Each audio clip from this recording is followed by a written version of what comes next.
The Beatles' Free as a Bird, a song John Lennon wrote near the end of his life, brought back to life by his three best friends and bandmates years later for the Anthology project. One of the most reverent, loving, and magical moments in Beatles history. All four members of the best band that ever existed coming together in a special way once more to grace us with another song. A song and story decades in the making, this is the closest we ever got to a reunion, and it shows not even death can stop the Beatles from creating a hit song. In today's video, we're going to show you 10 very interesting facts about the Beatles' Free as a Bird. It's always made me feel so free.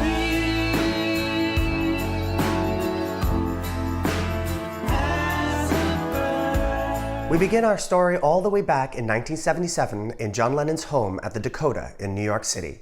Because of the tragic nature of John's passing in 1980, the legendary musician left a handful of songs, sometimes unrecorded and often unfinished.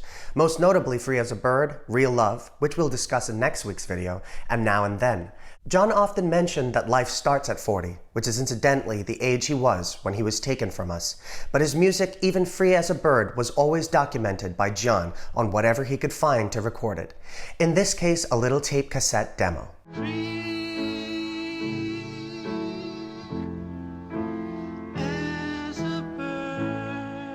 Years later, in the early 1990s, Paul, George, and Ringo reunited and began putting together one of the most important ventures in music history, the Anthology project. It would eventually end up including a staggering amount of content, ranging from a televised documentary, 3 set double albums, a massive compendium, unreleased songs, and 2 post-breakup songs. For the new songs, the remaining Beatles had considered recording incidental music as a trio. However, this concept was scrapped because John wasn't there, and as they admitted, it just isn't the Beatles without John Lennon. Earlier, the Fab Four had agreed that if one of them was not in the band, the others would never replace them, and they would, quote, go out as the Beatles. Ringo says, "We took the easy route, which was to do some incidental music, because what else can we do? There were 4 Beatles, and there are only 3 of us left. We were going to do some incidental music and just get there and play the instruments and see what happened. Then we thought, well, why don't we do some new music? And then we always hit the wall. And okay, Paul had a song, or George had a song, or I had a song. Well, that's the 3 of us. Why don't the 3 of us go in and do this?" And we kept hitting that wall because this is the Beatles. It's not Paul, George, and Ringo. When word got out that there was a Beatles song reunion in the making without John, some fans were apprehensive about the endeavor, and on one occasion even attempted to scold Paul McCartney, not knowing that John would indeed be on these new recordings. Paul recalls a disgruntled customs worker saying to him out of nowhere, Paul says the man told him, "The project you're doing with the Beatles, I just want to tell you I don't consider it a Beatles project without John." Paul responded, "I don't care what you think, and it shows how much you know anyway, because John is fucking on it." After concluding no new Beatles songs can happen without John, Paul enlists the help of John Lennon's widow, Yoko Ono. On the 19th of January 1994, Yoko and Paul joined together in New York for John's induction into the Rock and Roll Hall of Fame, where Paul presented the award and Yoko accepted it on John's behalf. The idea of using John's unfinished song was agreed to well before this meeting, but the two found the event to be the perfect excuse for the tape's handoff, Yoko says.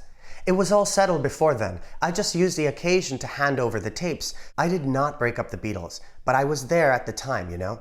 Now I'm in a position where I could bring them back together, and I would not want to hinder that. It was kind of a situation given to me by fate." Reconciling over past issues, Paul, Yoko, and her son Sean sat quietly after the induction as Yoko played the incredible tape. Paul recalls saying, "She was there with Sean, and she played us a couple of tracks. There were 2 newies on mono cassettes, which he did at home. So I checked it out with Sean, because I didn't want him to have a problem with it. He said, well, it'll be weird having a dead guy on lead vocal, but give it a try. I said to them both, if it doesn't work out, you can veto it. When I told George and Ringo I'd agreed to that, they were going, what? What if we love it? It didn't come to that, luckily. I said to Yoko, don't impose too many conditions on us. It's really difficult to do this, spiritually. We don't know. We may hate each other after 2 hours in the studio and just walk out. So don't put any conditions. It's tough enough." It's hard to imagine a Beatles record without the incredible George Martin as producer. One of the first people on the planet to not only give the boys a chance when they were nobodies, but guide them with his musical know-how. But sadly, as George had aged, his hearing was failing him. The man with the golden ears began to doubt his ability. Because these were simple recording demos of incredibly low quality, George didn't feel his ears were up to the task, but instead produced and directed the anthology series. Paul remembers this rather sad exit of one of the best producers who ever lived. Paul says, "George wasn't involved, no. George doesn't want to produce much anymore because his hearing's not as good as it used to be. He's a very sensible guy, and he says, look, Paul, I'd like to do a proper job, and if he doesn't feel he's up to it, he won't do it. It's very noble of him, actually. Most people would just take the money and run." I don't know, it really makes me sad that George didn't get to produce this one. I'm sure he wanted to, seeing how he and his son, using Giles's ears instead of his own, were able to do wonders for Cirque du Soleil's Love album. But thankfully, the man they brought in to do the job was more than capable.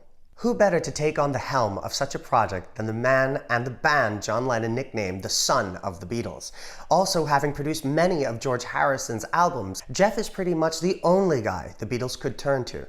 Before any recording could happen, the demo had to be cleaned and synchronized to a click track because John had played it without a perfect tempo, which is normal for any musician laying down a demo recording. George Harrison suggested it be transferred to a 48-track analog multitrack at Jeff Lynne's studio in Hollywood, California. Jeff says it was very difficult and one of the hardest jobs I've ever had to do because of the nature of the source material. It was very primitive sounding, to say the least. I spent about a week at my own studio cleaning up both tracks on my computer. Paul, as we discussed in our previous video, had such a knack for creating imaginary scenes and people. For the recording of Free as a Bird, he found it comforting to imagine a world where John never died, that he was either away on holiday or perhaps hopped off out of the recording studio for a bite to eat. I find that a very beautiful concept. Paul says, "I invented a little scenario. He's gone away on holiday and he's just rung us up and says, 'Just finish the track for us, will you? I'm sending the cassette. I trust you.' That was the key thing. I trust you. Just do your stuff on it." I told this to the other guys and Ringo was particularly pleased and he said, "That's great." It was very nice and it was very reverent towards John. The scenario allowed us to be not too, the great sacred fallen hero. He would never have gone for that. John would have been the first one to debunk that. A fucking hero, a fallen hero, fuck off, we're making a record. Of course, John was still working on the song, so it wasn't completely finished lyrically. But that didn't stop the Beatles from imagining what John might have wanted to say and what direction he may have wanted to go. In John's demo tape, it had the lyrics, "Whatever happened to the life we once knew," from which the band would extrapolate and finish them off.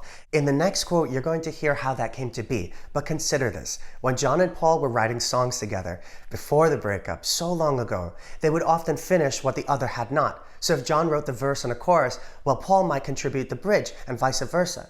Well, in the case of Free as a Bird, John never really completed the middle 8. So just like they did all those years ago, Paul stepped up to the task one more time. Paul says, "John hadn't filled in the middle 8 section of the demo, so we wrote a new section for that, which, in fact, was one of the reasons for choosing the song. It allowed us some input. He was obviously just blocking out lyrics that he didn't really have yet. When it gets to the middle, he goes, 'Whatever happened to the life that we once knew?' And you can see that he's trying to push lyrics out, but they're not coming. He keeps going as if to say, 'Well, I'll get them later.' That was really like working on a record with John, as Lennon, McCartney, Harrison, because we all chipped in a bit on this one. George and I were vying for the best lyric. That was more satisfying than just taking a John song, which was what we did for the second, Real Love. It worked out great, but it wasn't as much fun." Remember how George suggested that John's tape be transferred to an analog multitrack? This was an effort to make the music sound as Beatles as possible, just like they did when they were together in the 60s. Although Paul elected to relinquish his Hofner and use the Wall 5-string bass, Ringo in fact uses his original and iconic Ludwig drum kit. Even Paul McCartney's synth was the analog Oberheim OBX8, attempting to stick with what they might have used back in the day. Jeff Lynne says, "What we were trying to do was create a record that was timeless, so we steered away from using state-of-the-art gear. We didn't want to make it fashionable. It's just making that statement that they're all here playing together after all these years. So while it sounds fresh and new, it wouldn't have been out of place on the White Album." He's really so right. It really does have that White Album vibe to it. Beatles reference after reference was showcased in this incredible music video by director Joe Pytka, landing it a Grammy for Best Short Form Music Video in 1997. There are literally hundreds of references, so many, too many to mention here. Perhaps a video about just that. But a few are: the clock is at 5 o'clock as the day begins in She's Leaving Home. A helter-skelter slide can be seen, and even a box of Savoy truffles on the table. Although John wasn't here on this plane, he was certainly conjured in spirit, and for this final fact, I'd love to read you this quote about the magic that occurred while recording John Lennon's song. Jeff Lynne says, "Being right there in the inner sanctum and hanging out with them for a few weeks was fantastic. Although a long time passed since they last recorded as one unit, they worked terribly well together, and being in the control room watching and listening to them interact with each other was fascinating. I'd often have cause to think, Christ, no wonder they were the best, but I always thought they were the greatest anyway. They're still great musicians and great singers. Paul and George would strike up the backing vocals and all of a sudden it's the Beatles again. To be there in the middle of all this and having a degree of responsibility over the result was astonishing. It wasn't some kind of fake version. It really was the real thing. They were having fun with each other and reminding each other of all the old times. I'd been waiting to record and normally I'd say, okay, let's do a take. But I was too busy laughing and smiling at everything they were talking about."